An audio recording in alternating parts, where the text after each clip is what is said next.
Key stock market terminology. Introduction. Today, we'll dive into essential stock market terminology. Stock market and shares. The stock market is a hub of buyers and sellers trading shares.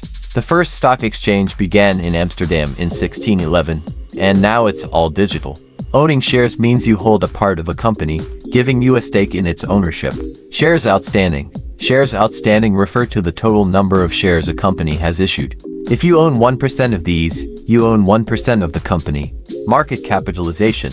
Market capitalization, or market cap, is calculated by multiplying a stock's price per share by the number of shares outstanding.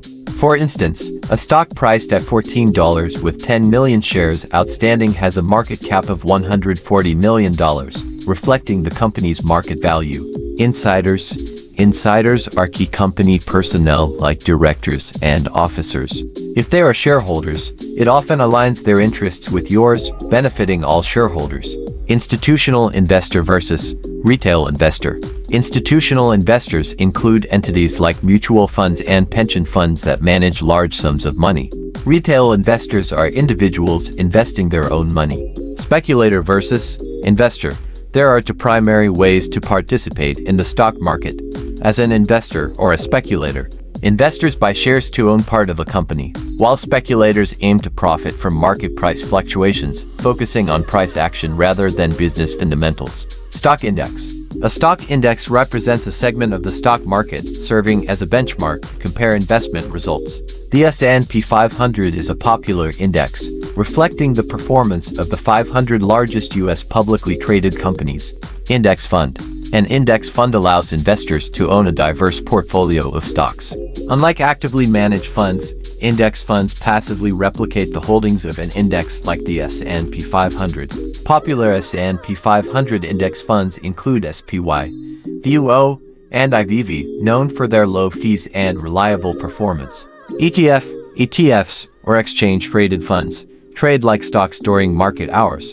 They can be index funds or actively managed funds. Examples include SPY, VUO, and IVV. Efficient market theory.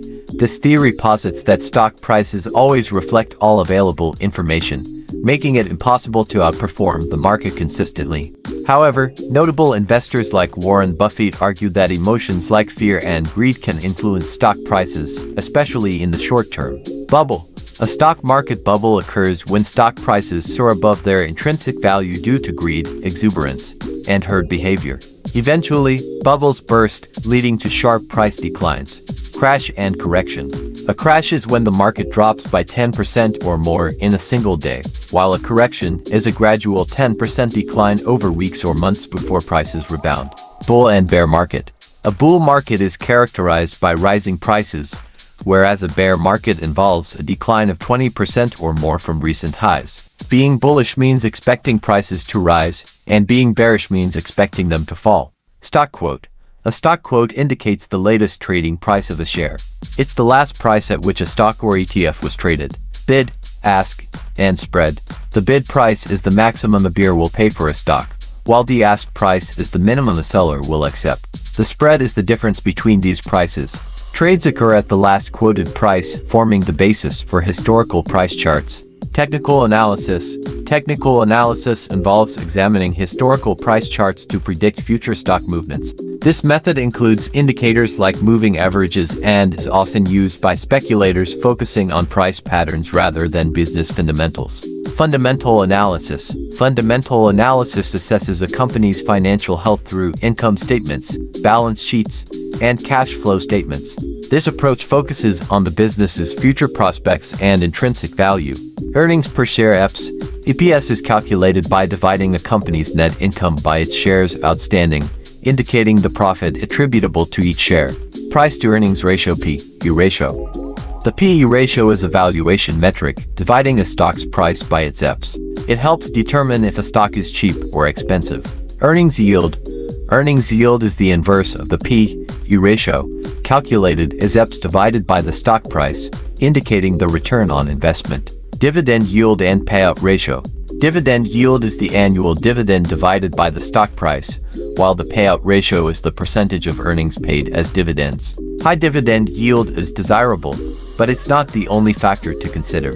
Retained earnings. Retained earnings are profits not paid as dividends but reinvested in the company to enhance its value and, ultimately, its stock price.